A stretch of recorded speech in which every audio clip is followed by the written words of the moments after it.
হরে কৃষ্ণা হরি বল। নমস্কার বন্ধুরা, আমি মায়া।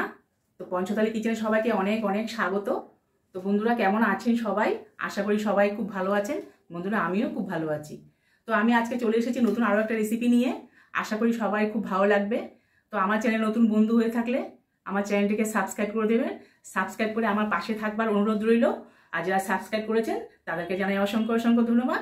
তো চলুন আর দেরি না করে ভিডিওটা শুরু করা যায়। তো আজকের রেসিপি পটল পোস্ত। তো আমি যেভাবে করি সেটাই শেয়ার করছি। দেখুন, আমি প্রথমে পটলগুলোকে এরকম হাফ ছুলে মাথাগুলোকে চিরা লাগিয়ে আমি কেটে নিয়েছি। কেটে নুন হলুদ মাখিয়ে রেখেছিলাম। এবার কড়াতে তেল দিয়ে ভিজে নেব। হালকা করে ভাজবো, বেশি লাল লাল করে ভাজবো না। প্রত্যেকটা পটলের মাথাগুলোকে চারফালি করে চিরা করে নিয়েছি, তাতে তেল মশলা ভিতরে ঢুকবে। আর এদিকে কাজু আর পোস্ত আর লঙ্কা বেটে নিয়েছি, আর কিছু না, শুধু কাজু আর পোস্ত বেটে নিয়েছি কাঁচা লঙ্কা দিয়ে। আর পটলটা দেখুন এইভাবে কম কম, মানে বেশি ভাজবো না, উল্টে উল্টে একটু একটু করে একটু লাল লাল হবে সেরকম করে ভেজে নিয়েছি। যেরকম দেখানো হচ্ছে ভিডিওতে সেরকম ভেজে নিয়েছি। তো এটা ভাজা হয়ে গেছে, এটা আমি তুলে নেব এখন। দেখুন আমি তুলে নিচ্ছি। এরপর বাকি যেগুলো আছে সেগুলোকে ভেজে নেব। এরকম কম করেই ভাজবো, বেশি পোড়া পোড়া লাল করবো না, তাহলে খেতে ভালো হয় না বন্ধুরা। তো এগুলোকে ভেজে নেব আমি।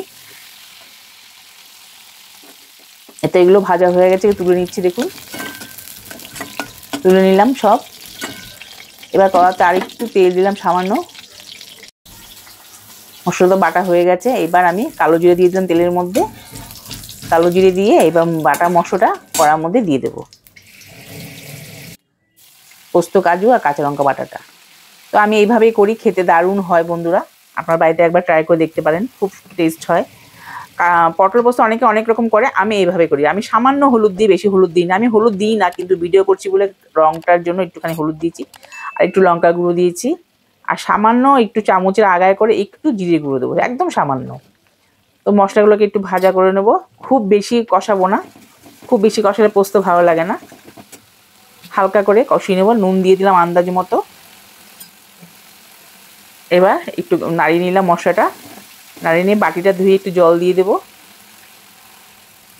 আর টমেটো ছিল, টমেটোর দানাগুলোকে ভালো করে ফেলে দিয়ে একটা টমেটো আমি দিয়ে দিয়েছিলাম, এই যে লম্বা লম্বা করে কেটে। দানাগুলোকে আমি ফেলে দিই, টমেটো দানা। তো এবারে একদম কষানো হয়ে গেছে, বেশি কষাবো না, খুব একটা কষাতে হয় না এখানে। হ্যাঁ, তো হয়ে গেছে, টমেটোটাও দিয়ে দিয়েছি। এবার একটু সামান্য মিষ্টি দেবো, স্বাদটাকে ব্যালেন্স করার জন্য। নিরামিষ রান্নায় একটু মিষ্টি আমি ইউজ করি, আপনারা যারা পছন্দ করেন তারা দেবেন না। একটু পটলগুলো দিয়ে দিলাম। পটলগুলো দিয়ে আরেকটু মশলার সাথে নাড়াচাড়া করে নেব।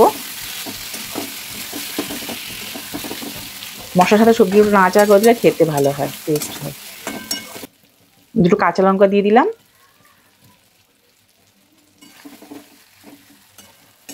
একদম হয়ে গেছে, জল দিয়ে দিলাম অল্প করে। দিয়ে মশলাটাকে একটু জলের সাথে মিশিয়ে নেব। আরেকটু জল লাগবে, আরেকটু সামান্য জল লাগবে।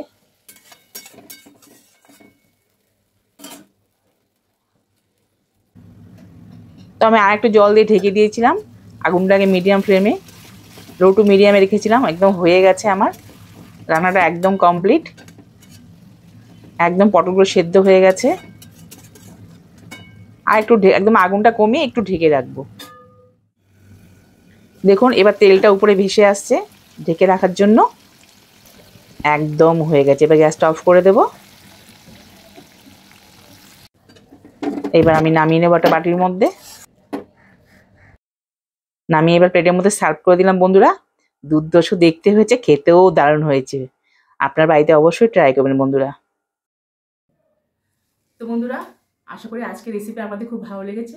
যদি ভালো লাগে লাইক করবেন, আপনার বাড়িতে ট্রাই করবেন, ট্রাই করে জানাবেন কমেন্টে কেমন লাগলো। আর সাবস্ক্রাইব করবেন বন্ধুরা, সাবস্ক্রাইব করে বেল আইকনটা প্রেস করে দেবেন। যখন নতুন নতুন ভিডিও আমি আপলোড করবো সবার আগে আপনাদের কাছে পৌঁছে যাবে। তো আজকে এখানেই শেষ করছি।